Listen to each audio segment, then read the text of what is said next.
Амархан сайн байцгаана уу эрхэм мөндөд үзэгчдээ. Монгол бахархад булангийн энд удаагийн дугаараар Илхан Үлзийтэс Францын Го Филипп хаанд илгээсэн нэгэн гайхамшигтай загтлын талаар ярилцах гэж байна.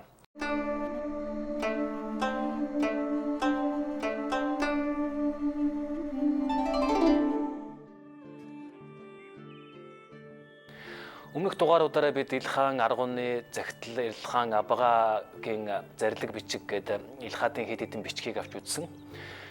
Нилээд хідэн зарлиг юм загтал бичиг байдаг. Эдгээрийн дотроо Үлзийт хааны энэ загтал бол хөндсөн асуудлаараач тэр бичгийн хэв дотоо агуулгаараач тэр ер нь аль ч талаараа бол хамгийн гайхамшигтай нь Үлзийт хааны загтал юм байна. Тэгээд үе үеийн олон монголч эрдэмтэд энэ загтлыг судалсан.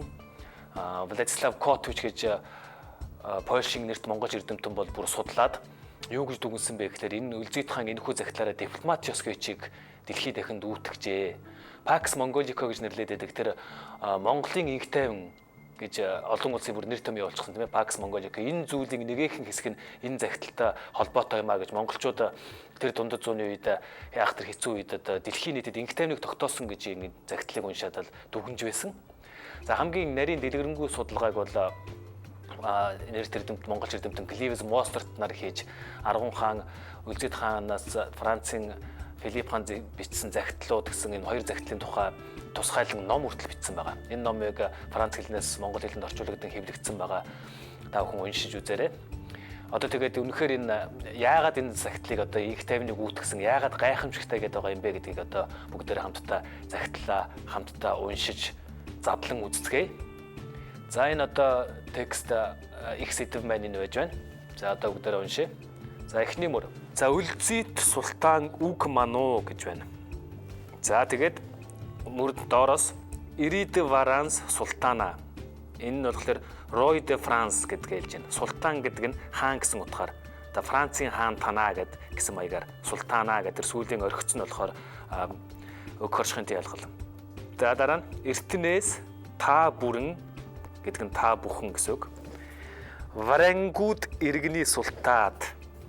Варангууд гэдэг нь франкууд гэдгийг хэлж байна. Францын иргэний султаад гэдэг нь хаад гэдэг олон тоон дээр нь хаад. Мануу манай сайн илэнцэг. Сайн өвөг. За энэ нөгөө илэнцэг, өвөг, эцэг, ах гэсэн энэ үгнүүдийг мөр тэтгэж бичих ёстой учраас тэр тодтогч нь өмнөө тэр доор хэсэгт тодтгуулж байгаа үгэн тэр дээшээгээ гүйчээд байгаа. Тэгэхээр энэ мөр тэтгэх ёстой холбоотой.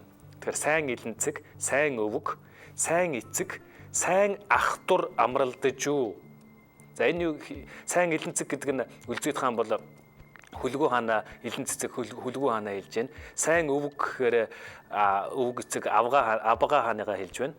Сайн эцэг гэхээр Аргун хаан өөрийн эцэг Аргун хааныг хэлж байна. Сайн ах гэхээр яг өмнөх ил хаан болох Газан хааныг хэлж байна өөрийнх нь ах. За сайн эцэг ах дур амралдаж юу гэдэг нь одоо найрамдаж гэсэн утгаар тийм ээ.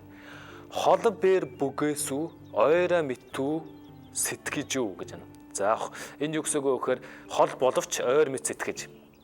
Алибер үгсийн өчиж. Альва үгсийн өчиж тийм ээ. Илчин yen эсэнүү бэлгүүдийн илэлдүгсэд илчнэн бас мэндийн бэлгүүдэн илгээж исэн гэсэн утгатай тийм ээ. Илэлдүгсэдийг зааханд ялгалтай. Ягуу андахун та гэж байна. Ийм явдал болж байсныг та юу андах, юу ис андах үлээ гэсэн орчин цагийн хэлээр бол. За тэгээд эдүгээ дахиад мөр тэтгэж өсөхтэй тэнгэр гэдэг үгийг мөр тэтгэж өстэй. Тэнгэрийн хүчин дур бид их ор сагуугсан дур их ор суусан тийм ээ. Хаан суусан. Урдс сайд абугэ сайд өвөг олон тоон дээр сайн өвөг гэж байна. Тэгтээ олон тоон дээр сайд гэж. Сайн эцэгээ сайн аха юу бан зарлагийг жасагийг буш үл болгон. За тэр өмнөх тэр сайн өвөг эцэг ахынхаа зарлиг засныг буш үл болгон гэдэг чинь үл өөрчлөн гэж байна тийм ээ. Бэлэн жасагсан сан гэдэг нь шинэ мөрөн дээр гарч иж. Мөри өрөдөс сайдлууга жаа химээлдүгснийг үл талбан үл өөрчлөн гэсэн утгаар. Андагаар митүү сэтгэж. За андагаар гэж их сайхан монгол үг байгаа энэ. Монголын за андагаар буу заа гэдэг энэ зохиолд манай тав хүн мэдж байгаа. Андагаар мэтүү сэтгэж юу? Урдхаас за үлэмжи амралдаж юу? Урдхаас бүр их найрамдаж гэж хэлж штэ тийм ээ. Илчингийн илэлдүн аяа гэдэг нь бай. Илчнэн илгээлцэж байя. Хэмээн сэтгэж юу? Энэ буюу гэж сэтгэж байгаа маань энэ гэж хэлж байна. Ба бид за бид нар гэсэн үг. Ба гэдэг нь бас бид гэсэн утгаар. Ах нар дэгүүнэр магуун харчсан ташаа үгсээр дур хоцролцож юу бүлэгээ. За энэ ах нар дүүнэр бид нар муу харцын ташаа үгээр дур хоцролцож гэдэг нь бас сонирхолтой үг байгаа. Монголын ус төвчөнд бас энэ үг байдаг. Дургу болсон гэсэн утгаар. Тэгэхээр муу харцын ташаа үгээр хоорондоо дургу болж исэн тохиолдол байсан байна тийм ээ. За эдүгээ тэнгэрид сэтгэл өгдөж юу? Тэмүүр хагаан тогтуга чабаар дуга тэргүүтэн бид Чингис хагаан ургууд. За энэ чин хүмүүсийн нэрсийг хэлж байна. Хин бэ? Төмөр хаан гэж Хувлаа хааны удам тогтоогоо тэгээд чабаар дугаа гэдэг одоо зүч хааны удам өгөөдөө цагаадан удам өгөөдөө хаан тэгээд өөрөө яг Чингис хааны бүх хөвгүүдийн хөвгүүд тийм ээ. Тэгээд удам тэргүүтэн бид Чингис хааны ургууд тийм ээ. За цааш нь үргэлжлүүлээд уншаарай. 45 од гэдэг нь он гэдгийн олонтой. 45 од аача инагшида чамдал чагсныг 45 оноос хойш 45 оны туршид муудалцсныг гэж байна. Муудалцаж байсан байна. Идүгэ тэнгэрид ибэгдэж юу? Өдгөө тэнгэрт ибэгдэж бүрэн ахадуу зохилдож юу? За бүх ах トゥ зохилдсон хоорондоо найрамдсан. Наран ургах хуй нанхиасын газраас наран ургах хятадын газраас тийм ээ. Аван талуу далай дур хүртэлээ. За энэ далай нэрийг талуу тэлүү гэж хоёр янзаар уншсан байгаа. Тэр нанхиадын газраас аваад тэлүү далай хүртэл улус барилдаж юу гэж байна. Жамуудан уягуул бай. Замуудан уюулцсан, хооронд нь уйцсан. Замуудан уйцсан гэдэг нь юу гэсэн үг гэхээр хоорондоо нөгөө бүр өгөөдөний үед бий болгосон өртөө тийм ээ. Хооронд холбогдсон байсан. Энэ өртөөгөө дахин тогтоосон байна. Хоорондоо холбоотой болсон байна.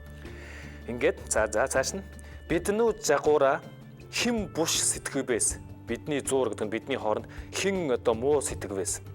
Бүрээр ану тэгэрэ өмрөн бай. Бүгдээрээ түүний эсрэг тэмцэн бай гэж байна. Химэн үг барилдуу бай. За ингэж хэлэлцсэн байна. Идүгэ ману сайд өвөг, сайд эцэг, сайн ах дур амралдагсан ёс таниу хэр талбухан химээж. За өдгөө одоо та бас манай өвөг эцэг ах нартай ингээд найрамдсан байгаа тийм ээ. Энийг ер нь болохгүй үсттэй химээн гэсэн тийм утгаар. Эд мамлаг түмэн хоёрыг илээбэ. За мамлаг түмэн хоёр энэ хоёр элчийг илгээсэн байна. Таны олон франкуудын султаадыг бээр хамтуу зохилдож юу амуу химэн өчигдөбэ. За танаа олон Францын султаадыг бүгд хамт бас найрамдаж байна, зохилдож байна хэмээн өчигдвэ ингэж хэлснийг нь сонслоо гэсэн утгаар хэлж байна тийм ээ. За тэгэд үнэнхүү зохилдохгүй аачаа сайн юу ах вэ? Үнэнхүү зохилдохоос сайн юу байх вэ? Энэ одоо захидлын одоо хамгийн чухал үг санаа энэ Котуч гэдэг ер нь бусад манай монголч эрдэмтдийн хамгийн их гайхамшигтай хэмээн өгүүлдэг энэ тэр нэгнээ одоо алалцаж байсан тэр их айхтар дундад зууны үед үнэнхүү зохилдохоос сайн юу байх вэ гэж хэлж ийн гэдэг бол үнэхээр дэлхийн нийтийн инх тайван гэдэг зүйлийг ингэж тогтоосон юм а гэдгийг энэ сайхан үг гэсэн одоо иш татаж хэлдэг юм а. За тэгээд сайн ах уу агах уу гэчихэд идүгэ бидэн дур ба тан дур бээр үл зохилдох хүнийг хоорондоо одоо ингэ зохилдохгүй байх юм бол тийм ээ. Тэнгэрийн хүчин дүр бүрээр дэгэр ануу бүгдээрээ хамтдаа тийм ээ.